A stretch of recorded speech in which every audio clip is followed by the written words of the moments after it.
এই ধরনের সমস্যা প্রায় বাসাবাড়িতেই যে এলইডি বাল্বগুলো ব্যবহার করা হয় এই সমস্যা হয়ে থাকে। এই সমস্যা হওয়ার জন্য এলইডি বাল্বগুলো বেকার বাসাবাড়িতে পড়ে থাকে। এখানে দেখতে পাচ্ছেন B20 যে ক্যাপটা আছে, B22 যে ক্যাপটা এখানে দেখতে পাচ্ছেন, এই ক্যাপটা পুরোপুরিভাবে এইখানে নষ্ট হয়ে গেছে। তার জন্য এলইডি বাল্বটা বেকার বাসাবাড়িতে পড়ে থেকে নষ্ট হয়ে যায়। আমি আপনাদেরকে এমন একটা সিস্টেম দেখিয়ে দেবো, এই B22 ক্যাপটা আপনারা নিজেরাই ঠিক করতে পারবেন, কোনো জায়গায় নিয়ে যাবার দরকার পড়বে না, আর একদম ফ্রিতে কোনো রকম খরচা ছাড়া অরিজিনাল যেমন ছিল এলইডি বাল্বটা সেরকম পজিশনই হয়ে যাবে। আমি আপনাদেরকে প্রথমে দেখিয়ে দেবো এই এলইডি বাল্বটা এখন কি কন্ডিশনে আছে। এইখানে দেখতে পাচ্ছেন এইখানে যে পিনগুলো থাকে, পিনগুলো পুরোপুরিভাবে খুলে গেছে, এইদিকেও এই পিনটাও খুলে গেছে, আর এইখানে B22 ক্যাপটা এইখানে বসে গেছে। তার মানে এখানে কোনো রকমভাবে হোল্ডারে লাগানো যাবে না, এমনি নর্মালভাবে টেস্ট করা যাবে। এখন দেখে নেবো এলইডি বাল্বটা এখন ঠিক আছে নাকি। এখানে তার জন্য আমি হোল্ডারে একবার সংযুক্ত করব। এখানে দেখতে পাচ্ছেন এলইডি বাল্বটা জ্বলছে, কিন্তু এলইডি বাল্বটা যখন হোল্ডারে লাগানো হবে ব্যবহার করানোর জন্য তখন কিন্তু এলইডি বাল্বটা কোনো রকমভাবে জ্বলবে না। এই এলইডি বাল্বটাকে আপনাদেরকে একদম ফ্রিতে রিপেয়ারিং করে দেখাবো। নিজেরা নিজেদের বাসা বাড়িতেই এই কাজটা করতে পারবেন, কোনো জায়গায় নিয়ে যাবার দরকার পড়বে না। এইখানে প্রথমে আমি B22 যে ক্যাপটা আছে এই ক্যাপটাকে খুলে নেব। খুলে নেওয়ার জন্য এই ধরনের একটা জোগাড় লাগবে। এটা আমি এলইডি বাল্বের এরকম ভাঙা একটা ক্যাবিনেট আমি নিয়েছি। আপনারা এই ধরনের একটা ক্যাবিনেট কিছু নিয়ে নেবেন। নিয়ে নেওয়ার পর এইখানে হালকা করে এইভাবে চাপ দেবেন, এইভাবে চাপ দেবেন। তো দেখতে পাচ্ছেন এইখানে পুরোপুরিভাবে ক্যাপটা খুলে গেল। চাপ দেওয়ার পর এইখানে যে সোল্ডারিং করা আছে এলইডি বাল্বটাকে আমাকে এই মুহূর্তে পুরোটাই খুলতে হবে। আপনাদেরকে প্রথমে আমি ক্যাপটা খোলা দেখিয়ে দিলাম। এইখানে দেখুন ক্যাপটা পুরোপুরিভাবে খুলে গেল। এবার এইখানে যে ডিফিউজারটা আছে ডিফিউজারটাকে আমি খুলে নেব। ডিফিউজারটা খোলার জন্য এইখানে টেনসার দিয়ে এইভাবে চাপ দেবো। চাপ দিলেই তো দেখুন এইখানে আমি টেনসার দিয়ে এইভাবে চাপ দেবো। চাপ দিলে কিন্তু অটোমেটিক খুলে যাবে। এইখানে হালকা হালকা করে আমি চাপ দেবো। এইখানে দেখতে পেলেন চাপ দেওয়ার পরই খুলে গেল। এইখানে যে হিটসিং প্লেটটা লাগানো আছে এই হিটসিং প্লেটটাকে আমি খুলে নেব। হিটসিং প্লেটটা খোলার জন্য হাতুড়ি করে হালকা করে এইভাবে যদি ঘা মারা হয় তাহলে খুলে যাবে। এখানে যে পাঞ্চিংটা থাকে সেই পাঞ্চিংটার জন্য চাপে বসে থাকে।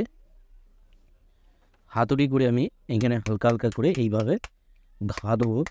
ঘা দেওয়ার পর এখানে যে পাঞ্চিং করা থাকে হিটসিং প্লেটটা অটোমেটিক খুলে যাবে। এখানে হালকা হালকা করে এইভাবে ঘা দেবেন। ফুল প্রসেসিং দেখাবো আপনাদিকে। এইখানে দেখতে পাচ্ছেন এইখানে হিটসিং প্লেটটা পুরোপুরিভাবে খুলে গেল। এইখানে যে সোল্ডারিং করা আছে এই জায়গাটা, এই সোল্ডারিংটা খুলে নিতে হবে। তো এই মুহূর্তে আমি খুলছি না, আমি খুলে নিয়ে আপনাদিকে দেখাচ্ছি। এইখানে যে ক্যাপের ওপরে সোল্ডারিং করা ছিল এইখানটা আমি ডিসোল্ড করে নেবো, বা এখানে আমি সোল্ডারিং আয়রনটা ধরবো। ধরার পরই এইখানে তারগুলো খুলে যাবে। খুলে নেওয়ার পর আমি আপনাদেরকে দেখিয়ে দিচ্ছি কীভাবে আপনারা এই B22 ক্যাপটা চেঞ্জ করবেন একদম ফ্রিতে। এইখানে B22 ক্যাপটা পুরোপুরিভাবে খুলে নিলাম, দেখতে পাচ্ছেন। এইখানে এবার এইখানে যে B22 ক্যাপ লাগাবো, এইখানে B22 ক্যাপ লাগানোর আগে পুরানো ফেলে দেওয়া নষ্ট এলইডি বাল্ব এক পিস আমি নিয়েছি। এই ধরনের এলইডি বাল্ব প্রায় বাসা বাড়িতেই পুরানো পড়ে থাকে। এই এলইডি বাল্ব থেকে এই ক্যাপটা আমি খুলবো। খোলার পর এইখানে যে ক্যাপটা আমি খুললাম, এইখানে যে ভালো এলইডি বাল্বটা ছিল এই এলইডি বাল্বে আমি ক্যাপটা লাগাবো। ক্যাপটা খোলার সিস্টেম ওরকমই যেরকমভাবে আমি খুললাম। প্রথমে কি করতে হবে, এইখানে দেখতে পাচ্ছেন B22 ক্যাপের ওপরে সোল্ডারিং করা আছে, এই সোল্ডারিংটাকে ডিসোল্ড করে নিতে হবে। সোল্ডারিং আয়রন দিয়ে রাংগুলোকে আমি খালি করে নেবো। খালি করে নেওয়ার পর ভিতরে যে ডাইভার সার্কিটটা আছে সেই ডাইভার সার্কিটটাকে আমি খুলে বার করে নেবো। এইখানে আমি সুন্দরভাবে এইখানে দেখতে পাচ্ছেন রাংগুলো গলিয়ে নিচ্ছি। আমি গলিয়ে নেওয়ার পর একটু ঝেড়ে নিচ্ছি। ঝেড়ে নিয়ে আমি আপনাদেরকে এবার ডাইভার সার্কিটটা ভিতরে যে এইখানে ডাইভার সার্কিট আছে এই ডাইভার সার্কিটটাকে আমি খুলে নিলাম। খুলে নেওয়ার পর এইখানে যে এবার ক্যাপটা আছে ক্যাপটাকে সুন্দরভাবে খুলে নেবো। আমি যেভাবে খুলেছিলাম ঠিক সেইভাবেই খুলবো। এইভাবে আপনারা একটু চাপ দেবেন। এখানে দেখতে পাচ্ছেন খুলে গেল। তো এইখানে যে ক্যাবিনেটটা ছিল এলইডি বাল্বের, ক্যাবিনেটটা অনেক দিন পড়ে থাকার জন্য এটা একদম নরম হয়ে গেছে, তার জন্য ভেঙে গেল। কিন্তু কোনো রকম সমস্যা নয়, এলইডি বাল্বটা এমনিই নষ্ট হয়ে গেছে। এইখানটা আমি ভেঙে নেব। ভেঙে নেওয়ার পর ক্যাপটা আপনাদেরকে লাগিয়ে দেখিয়ে দিচ্ছি কতটা ইউজফুল, কতটা কাজ হবে। এখানে আমি একটা কাতুরি নেব। কাতুরি নিয়ে পরিষ্কারভাবে সুন্দরভাবে এখানে যে প্লাস্টিকটা ভেঙে রয়ে গেছে এই প্লাস্টিকটাকে আমি বার করে নেবো। এইভাবে আমি সুন্দরভাবে বার করে নেবো যাতে করে আমার কাজটা করতে কোনো রকম অসুবিধে না হয়। এই ধরনের পুরানো ফেলে দেওয়া নষ্ট এলইডি বাল্ব প্রায় বাসা বাড়িতেই থাকে। এই এলইডি বাল্ব দিয়েই আপনারা অনায়াসে রিপেয়ারিং করে নিতে পারবেন।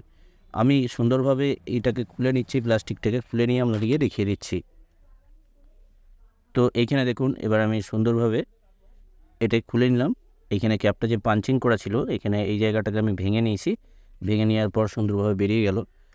এবার আমি এই ক্যাপটাকে সুন্দরভাবে এইখানে লাগাবো, যেমন অরিজিনাল অবস্থায় ছিল সেরকমই থাকবে, কোনো রকম অসুবিধা হবে না। প্রথমে আমি বোর্ডটাকে খুলে নেব, বোর্ডটাকে আমি বাইরে বার করে নিচ্ছি, কেননা ভিতর থেকে সমস্যা হবে, তার জন্য আমি বাইরে বার করে নিচ্ছি। বাইরে বার করে নেওয়ার পর এইখানে ক্যাপটা সুন্দরভাবে এই জায়গাটা আমি লাগিয়ে নেব। এইখানে দেখুন, এই এলইডি বাল্বগুলো মার্কেটে কিনতে গেলে প্রায় 80 থেকে 100 টাকার মতো রেট আছে। একদম ফ্রিতে এই এলইডি বাল্বগুলো আপনারা ঠিক করে নিতে পারবেন। এইখানে যে স্পাঞ্চিং করা ছিল, স্পাঞ্চিং করার যে ডিলগুলো আছে হালকা হালকা দেখতে পাচ্ছেন, এই জায়গাগুলো সোজা করে আমি লাগাবো যাতে করে কোনো রকম অসুবিধে না হয়। ঠিক জায়গায় এটা লেগে যাবে, কোনো রকম অসুবিধা হবে না। এইখানে লাগানোর সময় আপনারা সোজা করে ভালো করে লাগাবেন, তাহলে কি হবে, কোনো রকম অসুবিধা আপনারা এই কাজটা এই হাতেতেই করতে পারবেন। কোনো রকম কোনো কিছুর মেশিনের পাঞ্চিং মেশিন কোনো কিছু দরকার পড়বে না। এইখানে সুন্দরভাবে তো দেখতে পাচ্ছেন, এইখানে যে ক্যাপটা আছে ক্যাপটা সুন্দরভাবে লেগে গেল কোনো রকম অসুবিধে ছাড়া। এখানে সুন্দরভাবে লেগে গেছে দেখতে পাচ্ছেন। এবার আমি যে বোর্ডটা ছিল সেই বোর্ডটাকে আমি সুন্দরভাবে লাগিয়ে নেব। এইখানে ভিতর দিয়ে আমি এইখানে যে তার দুটো আছে এখানে দেখতে পাচ্ছেন, এই তারগুলো অনেকটা ছোট আছে, তো অসুবিধে নেই। এখানে এই দিকে তারটাও অনেকটা বড় আছে, তার জন্য লেগে যাবে। তো এইখানে সুন্দরভাবে আমি এই জায়গাটা দিয়ে সোল্ডারিং করে নেব। তো এখানে তারগুলো লাগাবার সময় অবশ্যই অ্যাডজাস্ট করে লাগাতে হবে, না হলে এই জায়গা দিয়ে লাগানো খুবই সমস্যাকর ব্যাপার হয়ে যায়। তার জন্য এই জায়গাটাকে রাংগুলো আমি একটু ক্লিয়ার করে নেব। ক্লিয়ার করে নেওয়ার পর আপনাদেরকে দেখিয়ে দিচ্ছি কীভাবে আপনারা সুন্দরভাবে এই তারগুলো লাগাবেন। এই তারগুলো এইখানটা এই জায়গাটা ভালো করে পরিষ্কার করে নিয়ে তারপরে লাগাবো, তাহলে তাড়াতাড়ি আমরা লাগাতে পারবো। ক্যাপের মধ্যে তারগুলো ভালো করে এখানে পরিষ্কার করে নেব। পরিষ্কার করে নেওয়ার পর আপনাদেরকে এবার লাগিয়ে আমি দেখিয়ে দেবো। এখানে দেখুন পরিষ্কার করে নিয়েছি সুন্দরভাবে। এবার পরিষ্কার করে নিয়ে এইখানে তারগুলোকে আমি সোজা করে নেব, ভালো করে তারগুলোকে সুন্দরভাবে সোজা করে নেব। সোজা করে নিয়ে আমি এইখানে দেখতে পাচ্ছেন এইখানে ভালো করে আমি সোজা করে নেব। সোজা করে নেওয়ার পর এবার আমি ক্যাপটাকে এই বোর্ডটাকে ড্রাইভার সার্কিট যে বোর্ডটা আছে এই বোর্ডটাকে আমি লাগিয়ে নেব। এইখানে সুন্দরভাবে এখানে তারগুলো দেখুন, তারগুলো বেরিয়ে গেছে। এখানে দেখতে পাচ্ছেন তারগুলো বেরিয়ে গেছে। এইখানে দেখুন তারগুলো, এখানে দেখতে পাচ্ছেন তারগুলো বেরিয়ে গেছে। এবার আমি এইগুলোকে সোল্ডারিং করে নেব। তবে এই কাজটা করার জন্য নতুন করে কোনো রকম রাং লাগবে না। আমি এইখানটা হালকা করে পেস্ট দিয়ে নেব যাতে করে রাংটা ভালো করে ধরে, তার জন্য হালকা করে দুই জায়গাতেই পেস্ট দিয়ে নেব। এইখানে দেখুন, এইখানে যে রাংগুলো আমি ডিসোল্ড করেছিলাম এই রাংগুলোই আমি লাগাবো। এইখানে দেখতে পাচ্ছেন রাংটা আমি দিয়ে নিলাম। রাংটা দিয়ে নেওয়ার পর এইখানে দেখুন সুন্দরভাবে গলে গেল। কোনো রকম নতুন করে রাং দিতে হবে না, এই রাংগুলোই আপনারা কাজে লাগাতে পারবেন। তো এই রাংগুলো কোনো দিন ফেলে দেবেন না, এই কাজগুলো করার সময় রাংগুলো অবশ্যই রেখে দেবেন। এখানে দেখুন সুন্দরভাবে এখানে সোল্ডারিং হয়ে গেল। এখানে দেখতে পাচ্ছেন এখানে সুন্দরভাবে আরও একটু রাং আছে, সেই রাংটাও আমি লাগিয়ে নেবো এখানে, যাতে করে হোল্ডারে যখন এই এলইডি বাল্বগুলো লাগানো হবে কোনো রকম যেন সমস্যা না হয়। তার জন্য আমি একটু বেশি করে রাংটা লাগিয়ে নিচ্ছি। রাংগুলো এমনিই তো আপনাদের নতুন করে রাঙের কোনো খরচা হচ্ছে না, পুরানো রাং দিয়ে এই কাজটা করতে পারছেন। এইখানটাও আমি আরেকটু হালকা করে লাগিয়ে নেব যাতে করে ক্যাপটা ভালোভাবে টাচ হয় হোল্ডারের সাথে। এইখানে দেখুন সুন্দরভাবে আমি এখানে সোল্ডারিং করে নিলাম। এরপর এলইডি বাল্বটাকে আমি ফিটিং করব। ফিটিং করে আপনাদেরকে জ্বালিয়ে দেখিয়ে দেবো। এইখানে ড্রাইভার সার্কিটটা কোনো রকম এইখানে এমসিবিসিবি প্লেট থেকে তারগুলো না খুলি এই ফিটিংটা হয়ে গেল, তার জন্য খুলতে হলো না। আর যদি আপনাদের ক্ষেত্রে এই তারগুলো খুলতে হয় খুলে নেবেন, তো খোলার সময় অবশ্যই প্লাস মাইনাস দেখে খুলবেন। আর যখন এই তারগুলো আপনারা লাগাবেন তখন প্লাস মাইনাস দেখে লাগাবেন, তাহলে কোনো রকম অসুবিধা হবে না। এখানে দেখতে পাচ্ছেন প্লাস মাইনাস চিহ্নিত করা আছে। এখানে আমি সুন্দরভাবে হিটসিং প্লেটটা লাগিয়ে নিলাম। হিটসিং প্লেটটা লাগিয়ে নেওয়ার পর এবার আমি ডিফিউজারটাকেও লাগিয়ে নেব। লাগিয়ে নেওয়ার পর এলইডি বাল্বটাকে এবার জ্বালিয়ে দেখাবো আপনাদেরকে। এখানে তার জন্য আমি 220 ভোল্ট সরাসরি আমি সাপ্লাই নিলাম, হোল্ডারে সংযুক্ত করব এখানে এবার। তো এইখানে দেখতে পাচ্ছেন এলইডি বাল্বটা পুরোপুরিভাবে জ্বলছে, কোনো রকম অসুবিধে নাই। আর এইখানে দেখুন হোল্ডারে ঠিকঠাকভাবে লেগেও যাচ্ছে, কোনো রকম সমস্যা নেই।